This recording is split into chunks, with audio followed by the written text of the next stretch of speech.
एक जो बड़ी समस्या है राम राज्य में,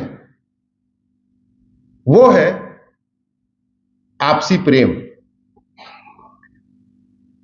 भगवान राम, वाल्मीकि रामायण में तो लिखा हुआ है, रामचरितमानस में लिखा हुआ है, सब नर करें परस्पर प्रीति, आपस में प्रीति करते। संविधान के प्रियम्बल में लिखा है फ्रेटर्निटी, यूनिटी, नेशनल इंटीग्रेशन। लेकिन इतनी प्रीति है क्या इसमें? कितने ब्राह्मण बैठे हुए? 1 2 3 4, बड़ी संख्या बैठे। हाथ उठाने में शर्माइए मत, जोर से उठाइए। अपने ईमानदारी से सोचना आप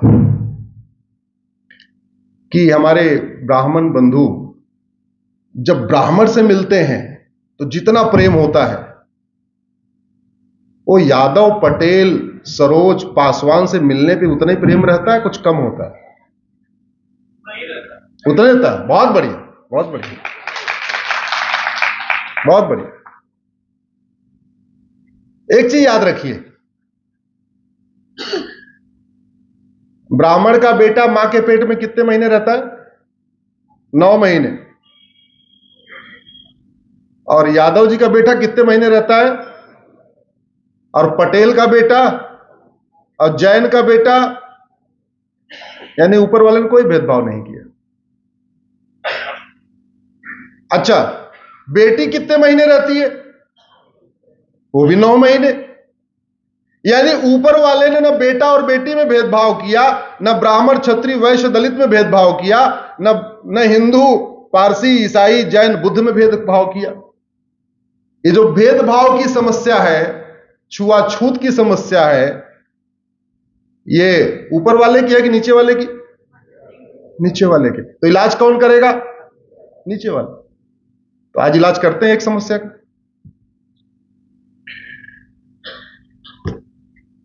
भगवान राम क्या थे?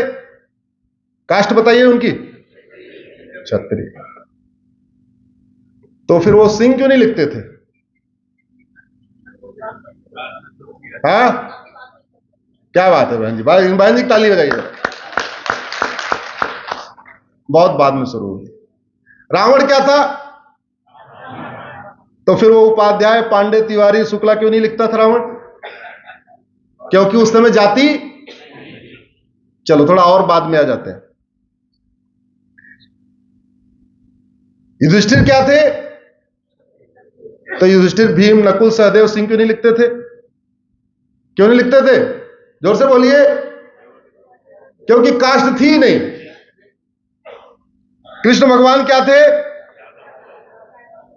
तो फिर यादव क्यों नहीं लिखते थे? बलराम यादव, कृष्ण यादव, वासुदेव यादव, कंस यादव, लिखते थे क्या? तो इसका मतलब उस समय यादव तो था ही नहीं कोई। हां, यदुवंशी थे वो, यदुवंशी थे, चंद्रवंशी थे, सूर्यवंशी थे। लेकिन चलो ठीक है, यादव नहीं लिखते थे, शुक्ला, तिवारी, पांडे, पटेल, जैन, बौद्ध नहीं लिखते थे, तो चंद्रवंशी, सूर्यवंशी, यदुवंशी क्यों नहीं लिखते थे? पहले संख्या बहुत कम थी, तो इसलिए आपको अगले 10 किलोमीटर तक युधिष्ठिर कोई मिलता ही नहीं था, भीम कोई मिलता ही नहीं था, नकुल कोई मिलता नहीं था, सहदेव कोई मिलता ही नहीं था। तो इसलिए एक नाम से काम चल जाता था। संख्या थोड़ी बढ़ी, तो बढ़ी तो क्या करे? अब पता चला 1 किलोमीटर पे एक राम कुमार, राम इधर भी है उधर भी राम है, तो कंफ्यूजन ना हो जाए तो क्या कर दिया? राम कुमार, रामचंद्र नाम के साथ दूसरा जोड़ा, कुमार चंद्र।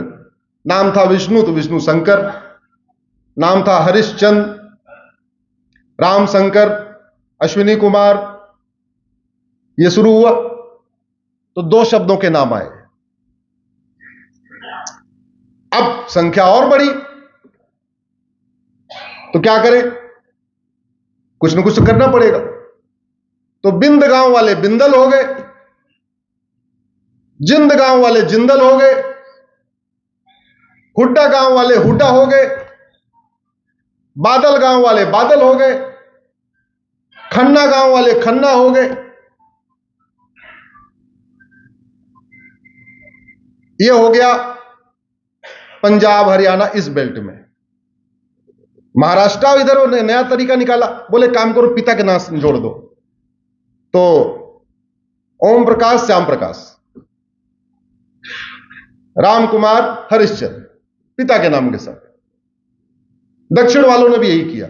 उत्तर वालों ने नाम के साथ या तो कर्म जोड़ लिया या तो गांव जोड़ लिया। पश्चिम और दक्षिण वालों ने पिता का नाम जोड़ लिया। तमिलनाडु, केरल, कर्नाटक, हर जगह प्रोफेशन भी जोड़ लिया। भाई नाम तो आपको कुछ न कुछ करना पड़ेगा। तीसरा, जो दाढ़ी वाड़ी का काम करते थे नाई लिखने लग गए, तेल निकालने वाले तेली लिखने लग गए, और इस तरीके से अलग अलग आइडेंटिटी बनी रहे, पहचान बनी रहे, काम चलता रहा। फिर ये हुआ और थोड़े बढ़ रहे, अच्छा फिर कर्म के आधार पर कर लेते। जिसको 2 वेदों का ज्ञान था द्विवेदी, 3 का ज्ञान हो गया त्रिवेदी, 4 का ज्ञान हो गया चतुर्वेदी। हवन कराने लगे अग्निहोत्री, यज्ञ कराने वाले यज्ञसेनी, ऐसे करने लग गए। फिर और आगे समय आया, बोले जी अब 3 में भी कुछ और भी करना पड़ेगा। तो बोले काम करते हैं, जो जिस गुरु के यहां जाता है उसका नाम रख लेते हैं। तो भारद्वाज ऋषि थे। इधर कोई भारद्वाज गोत्र है क्या आपका? ऐसा कोई भारद्वाज है जो ब्राह्मण ना हो? अच्छा, अब शुरू हुई गोत्र परंपरा। गोत्र कैसे? भारद्वाज ऋषि के आश्रम में जो बच्चे पढ़ने लगे वो भी राम कुमार भारद्वाज। भारद्वाज ऋषि के आश्रम में जो बनिए आके कुछ दान करने लग गए वो भी श्याम कुमार भारद्वाज। भारद्वाज ऋषि की जो गाय चराने लग गए वो कृष्ण कुमार भारद्वाज। जिन्होंने भारद्वाज ऋषि से दीक्षा लिया वो भी भारद्वाज। तो नतीजा क्या निकला? नतीजा यह निकला, कर्म तो अलग थे, अभी जाति नहीं आई है, जाति बहुत बात की है। कर्म अलग थे, वर्ण अलग थे। कोई ब्राह्मण था, कोई क्षत्रिय था, कोई वैश्य था, कोई दलित था, लेकिन सारे भारद्वाज हो गए। मैं अपना एग्जांपल देता हूं। मैं प्रयाग का रहने वाला हूं, मैं भारद्वाज हूं। अयोध्या में जो क्षत्रिय हैं वो भारद्वाज है। मेरठ मुजफ्फरनगर के जाट भारद्वाज है। और हरियाणा के यमुनानगर वाले एरिया में जो सैनी है, आज की डेट में कहें तो वो दलित में आते हैं, वो भी भारद्वाज है। तो वर्ण अलग अलग हो गए लेकिन गोत्र कॉमन हो गया। टोडरमल जी क्या थे? जोर से बोलिए जरा। वैश्य। तो अगर वो वैश्य थे, उन्होंने अपने नाम के साथ गुप्ता, गर्ग, अग्रवाल, माहेश्वरी क्यों नहीं लगाया? बाबा साहब जी क्या थे? जोर से बोलिए। उन्होंने अपने नाम के साथ गुप्ता, माहेश्वरी, गर्ग क्यों नहीं लगाया? उस समय जरूरत ही नहीं थी। तो सब एक नाम से चल रहे थे, 2 से चल रहे थे, 3 से चल रहे थे।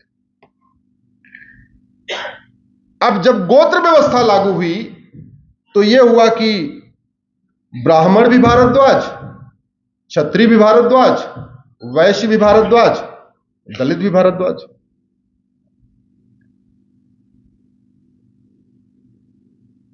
केरल में भी भारद्वाज, कश्मीर में भी भारद्वाज।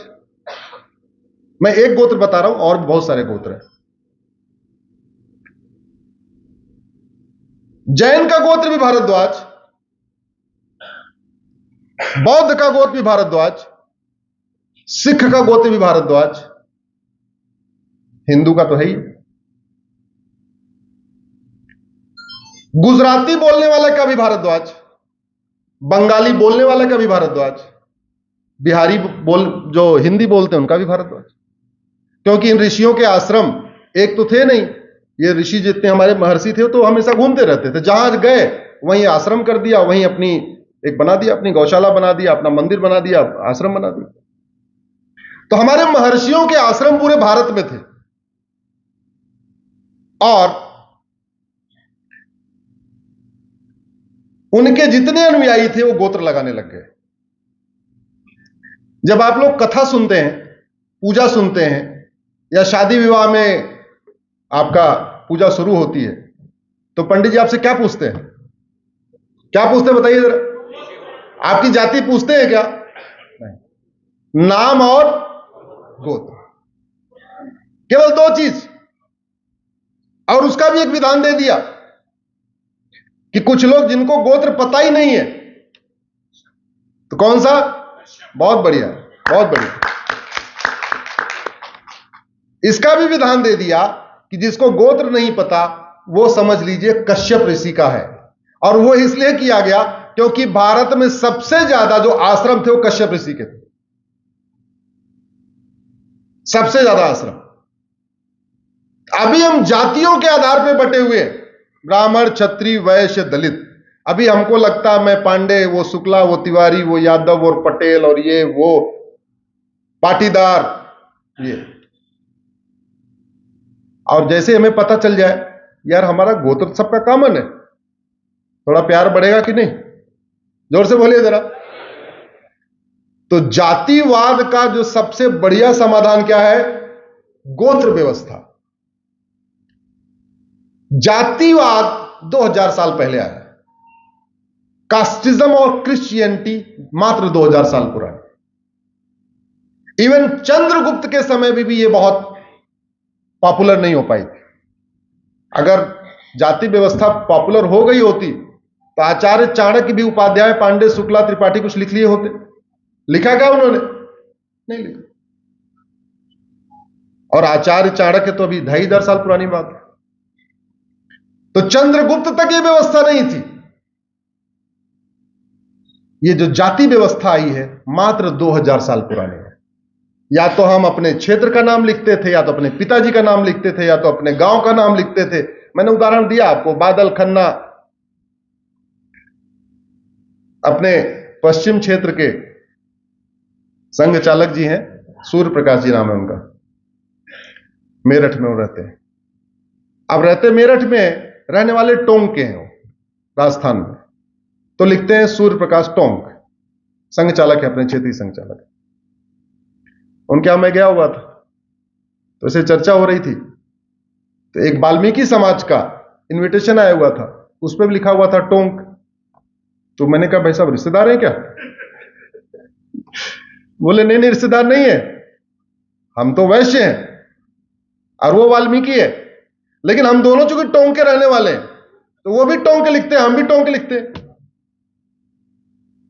अब दोनों ने, न उन्होंने अपना वैश्य गुप्ता अग्रवाल लिखा, न वाल्मीकि समाज वाले ने अपना पासवान सरोज लिखा, दोनों ने क्या लिख दिया? टोंक। तो प्यार बढ़ा कि नहीं बढ़ा? बढ़ा कि नहीं बढ़ा? सब नर करहि परस्पर प्रीति, चलहि स्वधर्म निरत श्रुति। इस परस्पर प्रीति का सबसे बढ़िया तरीका है कि हम जातिवाद को खत्म करें, भाषावाद को खत्म करें, क्षेत्रवाद को खत्म करें और पंथवाद को खत्म करें।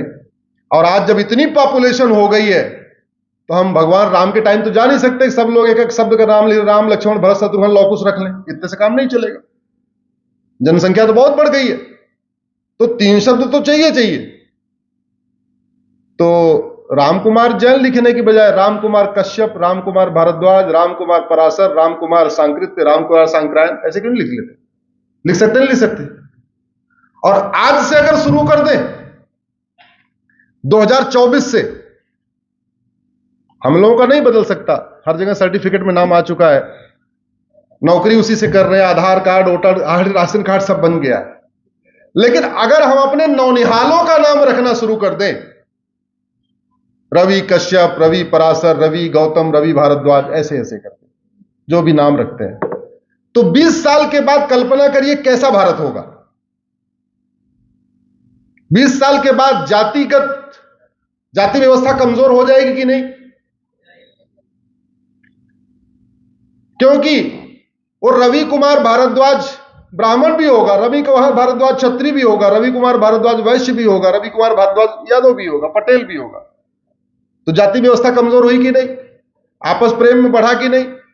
छुआछूत कम, ऊंच नीच की भावना कम हुई कि नहीं? कोई आपको दलित बनाम सवर्ण से लड़ा पाएगा क्या? कोई लड़ाएगा, आप उसको दौड़ा लोगे, भाई बीच में आना नहीं, हम भी भारद्वाज वो भी भारद्वाज, ये तुम्हारी दुकान नहीं चलेगी। अब ये जो नेताओं की दुकान चलती है, अगड़ा बनाम पिछड़ा, दलित बनाम संवर्ण, ये बनाम ये, उनकी दुकानें बंद होगी कि नहीं होगी? कुछ हमें भाषा के नाम पे लड़ाते, गुजराती बनाम बंगाली, हिंदी बनाम तमिल करते हैं ना कुछ नेता।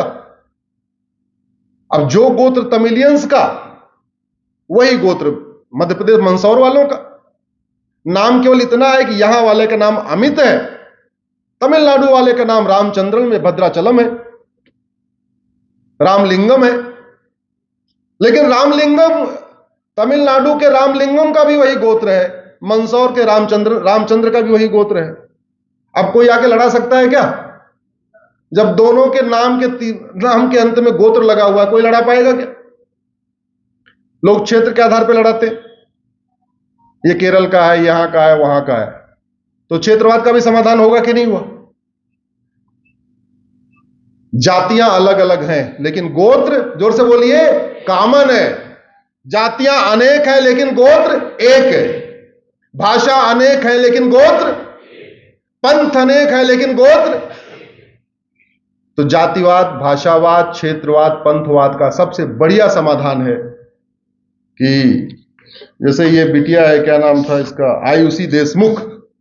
अब देशमुख तो ठीक है, गोत्र पता है? नहीं पता, कोई बात नहीं।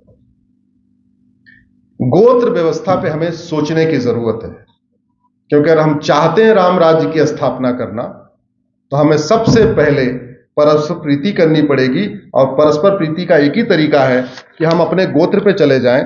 फायदा यह होगा, अभी हम 10,000 जातियों और उपजातियों में बटे हुए हैं, 10,000।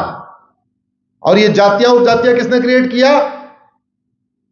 शासकों ने, सरकारों ने। हमारे वाल्मीकि रामायण में, हमारे रामचरितमानस में, हमारे भगवत गीता में, हमारे चारों वेद में, हमारे 18 पुराण में कहीं जातियां उपजातियां लिखी हुई हैं क्या? जोर से बोलिए।